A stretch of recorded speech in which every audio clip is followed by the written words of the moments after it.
Hi, Jonathan here again from Some Talented People. So we're at number 6 of a brief history of me and a bit about why I know what I know and how I do what I do. So I want to be fairly brief with these because it's not the injury or the accident, but it's the nature of the thinking behind it that makes the difference. So had this motorcycle accident in 1996, left with me right upper side completely paralysed, can't move, incredible pain. Then in 2003, I fell over, there's my hand, and broke my wrist. You might be able to see, you can see the scar. Where's the camera? There it is. You can see the scar down there, and also it's not set straight, so it hangs off. Basically what happened was fell over, put my hand out to stop myself, broke the wrist, had it set at a hospital in a tiny little cast. It broke again the following day. They had to put me under general anesthetic, yada yada yada. Anyway, the point is I was in cast from my fingertips right down to my elbow, which meant that for 18 weeks I couldn't wash myself. I needed someone to help me go to the toilet, someone to wipe your bum, someone to feed you, someone to wash you. And the lesson that teaches you is a good deal of humility. Believe me, when you're desperate and you need someone to help, then you better learn to be polite pretty damn quickly. But that was a very instructive experience. The scar that's done the inside of the arm there is because the cast trapped my nerves, and I had carpal tunnel release through the median nerve. So, pretty bad experience. It's certainly the lowest I've been that far in life. And so what that means to you is obviously I can really empathize with a great many different situations. Now, the second thing, and again, the illness isn't important, it's more about the thinking behind it.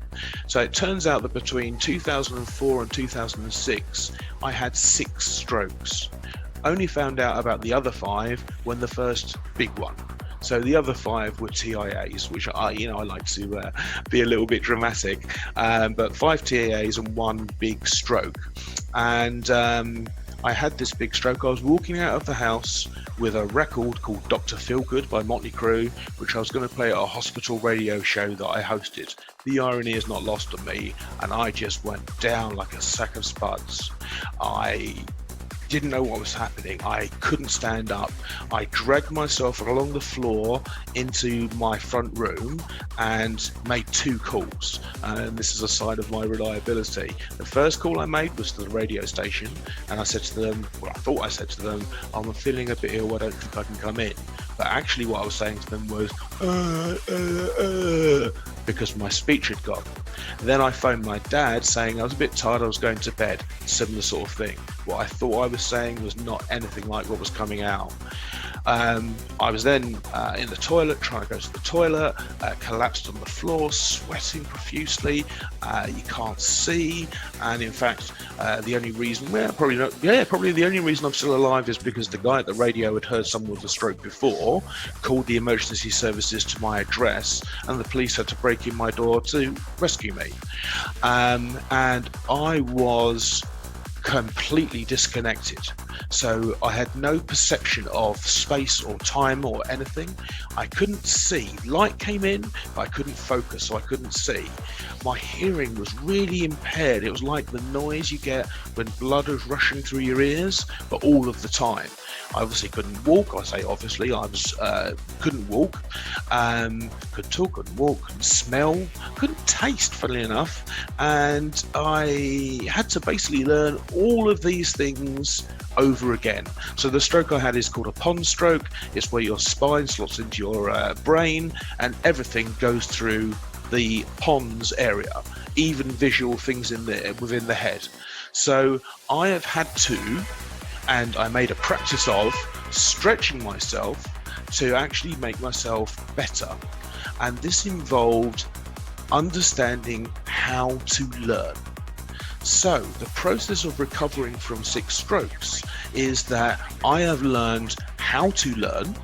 I have learned how to make learning into a skill, an expertise, so that you can overcome any barrier.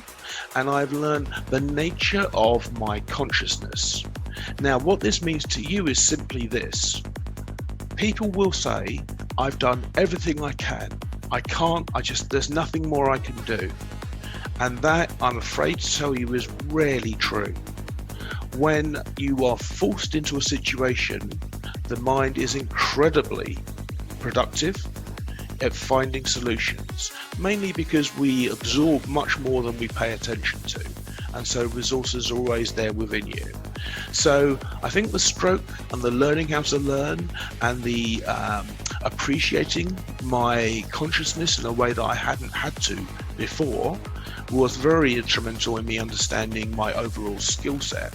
Mentally, what I've taken from this experience is simply this: the statistics for stroke patients show that a third of stroke patients die on their first stroke.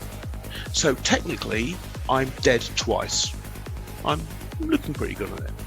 And the other thing is that the type of stroke I had normally involves a degradation, a breaking down of the body. There was a chap in Enfield where I live who'd had I think he'd had 5 and I'd had 6. It's not a competition, but 3 to 4 years after our respective strokes, we were both walking with sticks. But by year 6, he was in a disabled scooter. And the difference is what I chose to do. And what I chose to do is to push myself, to stretch myself, to make myself better than other people believed I could be. And for you, what this means is I have that same drive that can hopefully add value to your entire service offering. Right, we're up to 6.